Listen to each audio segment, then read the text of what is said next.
Welcome to the PMP Exam Prep Question Bank series.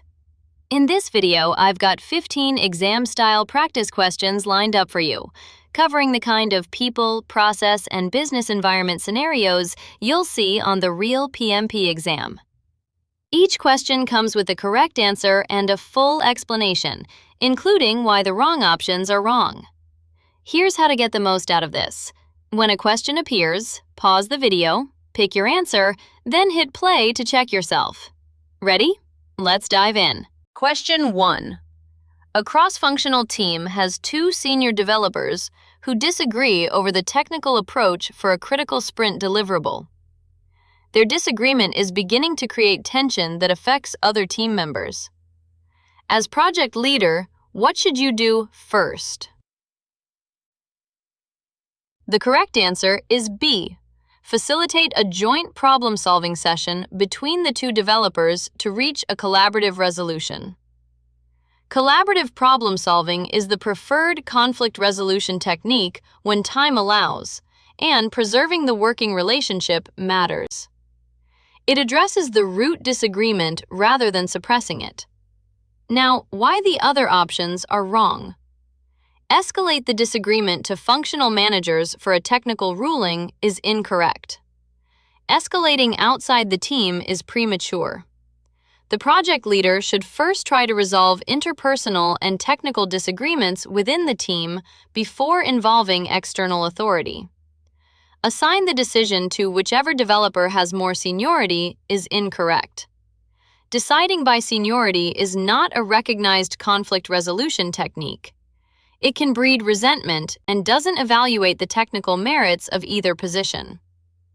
Remove one developer from the team to eliminate the conflict is incorrect. This is an avoidance withdrawal approach that discards expertise and does not resolve the underlying disagreement. It should be a last resort, not a first step. Question 2. An agile team consistently looks to the project manager to make all day-to-day technical decisions, slowing the team's ability to self-organize. Which action best reflects a servant leadership approach to correct this pattern? The correct answer is A. Coach the team on decision-making frameworks and gradually shift ownership to them. Servant leadership emphasizes removing impediments and building the team's capability to self-organize, which coaching and gradual delegation directly support. Now, why the other options are wrong? Continue making the decisions to keep velocity high is incorrect. This reinforces dependency on the project manager and works against the agile principle of self-organizing teams. Assign a senior team member to make decisions instead is incorrect.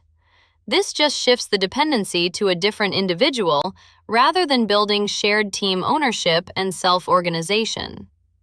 Document a formal decision rights matrix and enforce it strictly is incorrect. A rigid, enforced matrix is a command and control approach that does not build the team's capability or confidence to self-organize. Question 3. During project planning, you identify a stakeholder with high influence over budget approval, but who has shown minimal interest in the project's day-to-day activities. According to stakeholder engagement planning best practice, which strategy is most appropriate for this stakeholder? The correct answer is B. Keep satisfied. High power combined with low interest calls for a keep satisfied strategy. Enough engagement to maintain their support without overwhelming them with detail they haven't asked for. Now, why the other options are wrong? Manage closely is incorrect. Manage closely is reserved for stakeholders with both high power and high interest who need frequent, detailed engagement.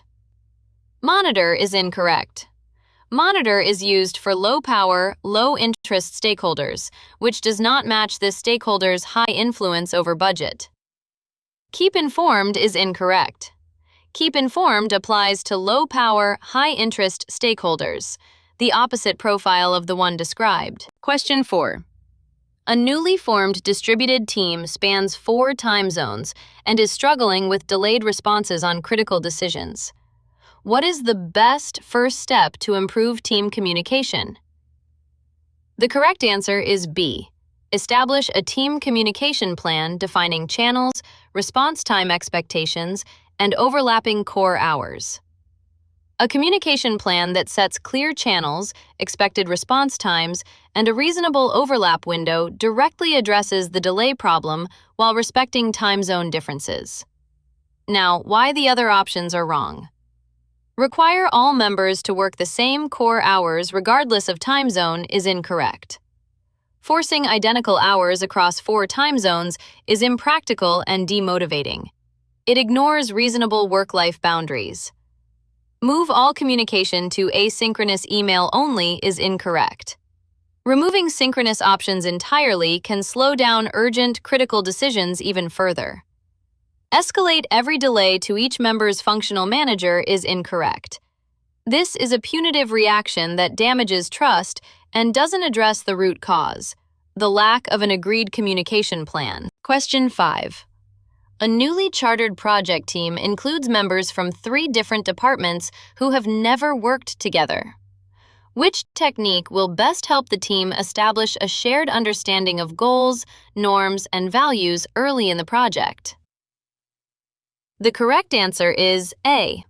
Develop a team charter collaboratively with the full team. A collaboratively built team charter establishes shared purpose, working agreements, and values, giving the team ownership of its own norms from the start. Now, why the other options are wrong? Publish a RACI chart to the entire organization is incorrect. A RACI chart clarifies roles and responsibilities, but it does not build shared vision, norms, or team values. Have the project sponsor issue directives on expected behavior is incorrect. Top-down directives from the sponsor bypass the team and don't build the shared ownership that makes norms stick. Wait until the first conflict arises to define norms is incorrect.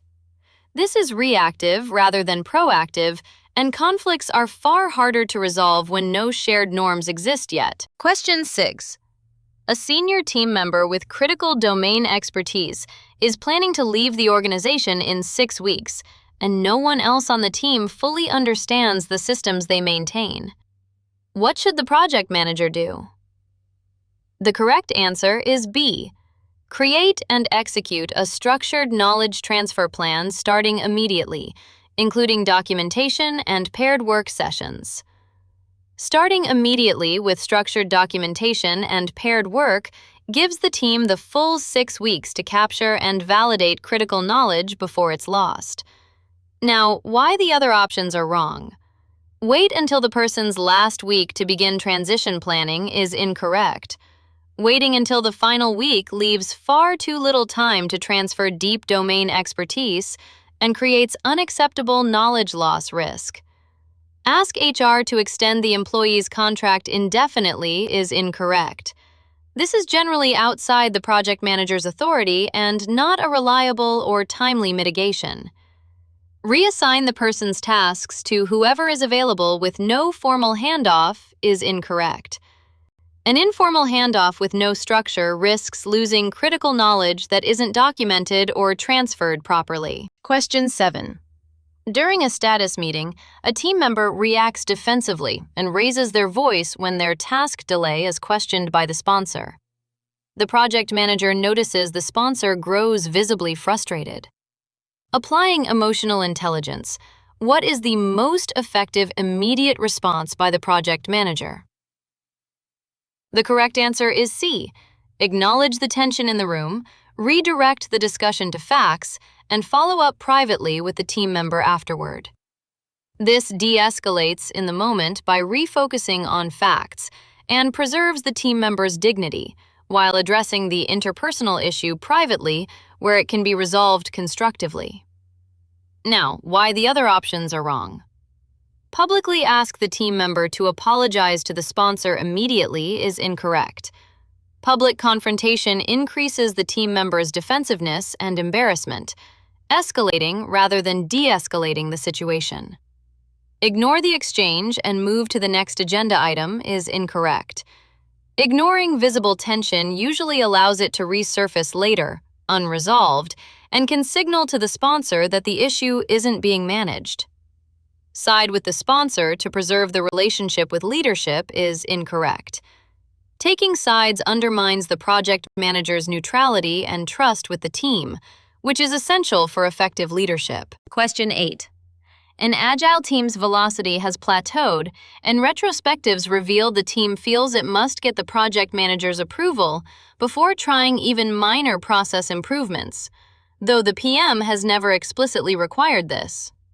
What is the root cause most likely at play, and what should the PM do?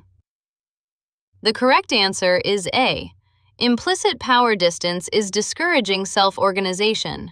The PM should explicitly and repeatedly delegate improvement authority to the team and step back from routine decisions. When no explicit rule requires approval, but the team defers anyway, the cause is usually an unspoken power dynamic. The PM must actively and visibly hand over authority, not just state it once, for the team to internalize its own autonomy. Now, why the other options are wrong? The team lacks technical skill. The PM should provide more training is incorrect.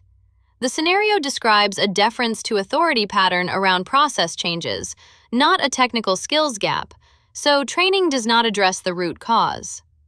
The retrospective format is ineffective. Switch to a different agile framework entirely is incorrect.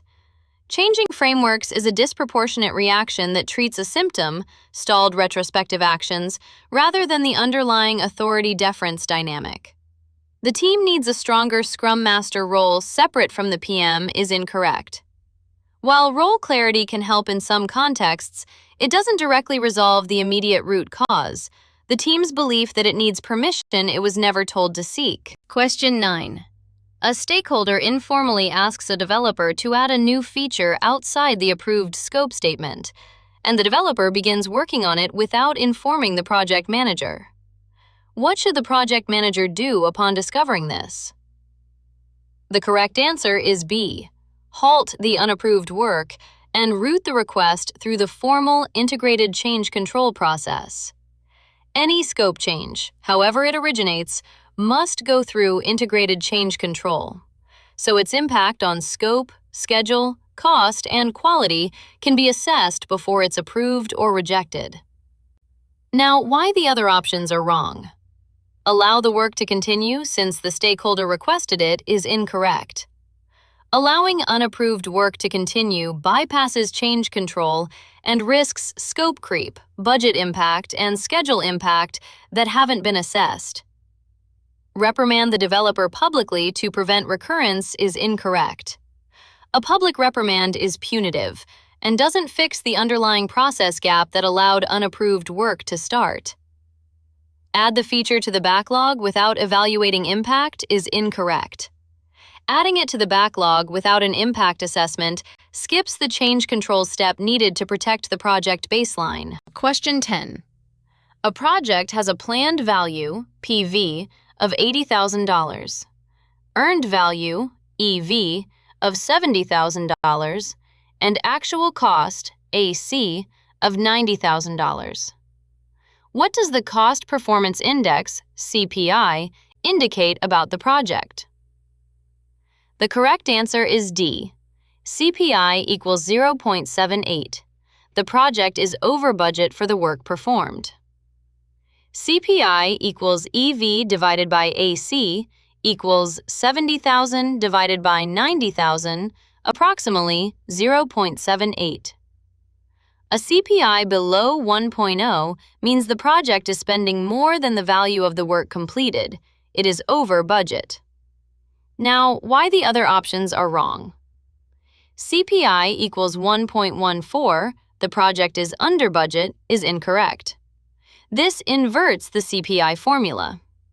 CPI is EV divided by AC, not AC divided by EV, so this value and its interpretation are both incorrect. CPI equals 0.88, the project is on budget, is incorrect. This value doesn't match EV divided by AC, approximately 0.78.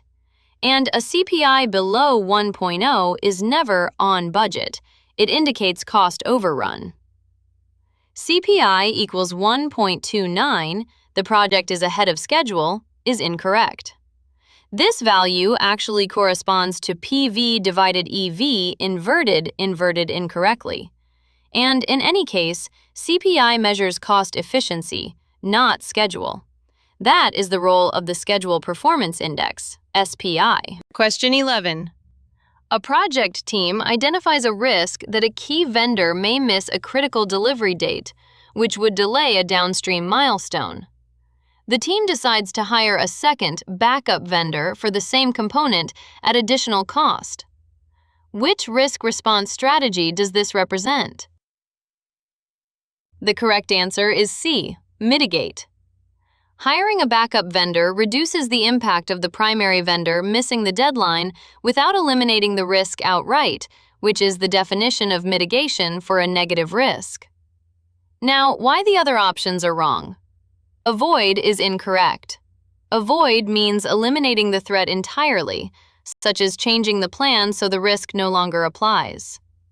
The risk of the primary vendor missing the date still exists here. Transfer is incorrect. Transfer shifts ownership of the risk itself to a third party, typically through a contract or insurance for that specific risk, not simply adding a parallel backup resource. Accept is incorrect. Accept means taking no proactive action to change the probability or impact. Hiring a backup vendor is a proactive, resourced response, not acceptance. Question 12. A project requires outsourcing a well-defined scope of work where requirements are unlikely to change, and the buyer wants cost certainty. Which contract type is most appropriate? The correct answer is D, Firm Fixed Price, FFP. FFP sets a single fixed price for well-defined scope, giving the buyer maximum cost certainty and shifting cost risk to the seller. Now, why the other options are wrong? Cost plus fixed fee, CPFF, is incorrect. CPFF reimburses the seller's costs plus a fee, so cost risk largely stays with the buyer. It does not provide cost certainty. Time and materials, T&M, is incorrect. T&M contracts are open-ended and best suited for work with undefined scope. They don't give the buyer cost certainty. Cost plus incentive fee, CPIF, is incorrect. CPIF still reimburses actual costs plus a variable fee, leaving significant cost risk with the buyer rather than providing price certainty. Question 13. A project network diagram shows path A with a duration of 18 days and path B with a duration of 22 days.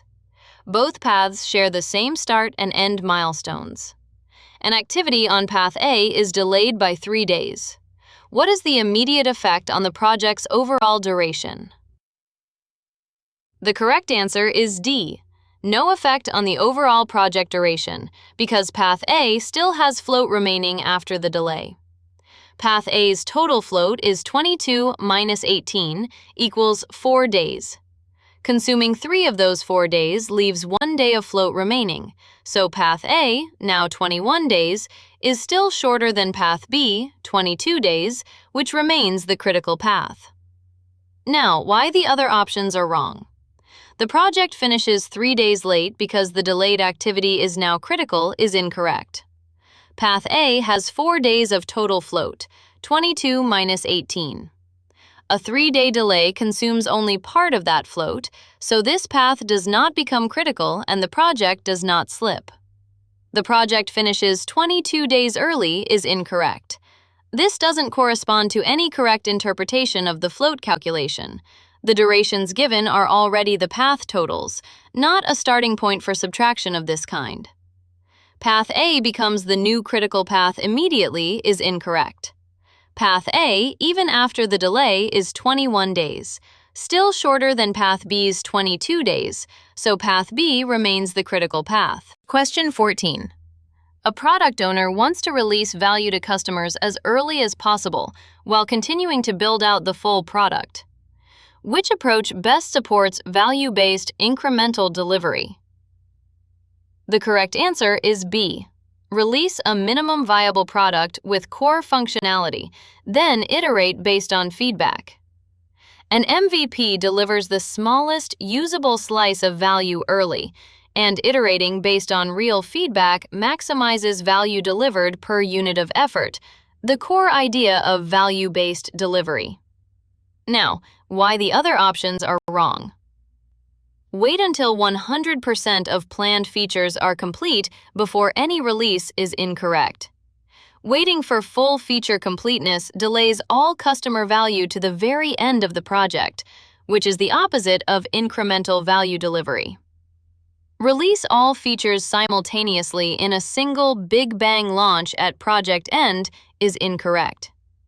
A single Big Bang release at the end defers all value to project close and forgoes the chance to learn from early feedback. Release only after every stakeholder unanimously signs off on the full feature set is incorrect. Requiring unanimous sign-off on the complete feature set is unrealistic and, like option A, delays all value to the end of the project. Question 15. A project team runs inspections on completed deliverables to identify defects before they reach the customer. Which quality process does this activity represent? The correct answer is B, quality control. Quality control is the inspection and testing of completed deliverables to identify defects, which is exactly what's described. Now, why the other options are wrong? Quality assurance is incorrect. Quality assurance is proactive and process-focused. It works to prevent defects by improving how work is done, not by inspecting finished deliverables. Quality planning is incorrect. Quality planning defines the standards and metrics to be used. It happens before work is inspected, not during inspection itself.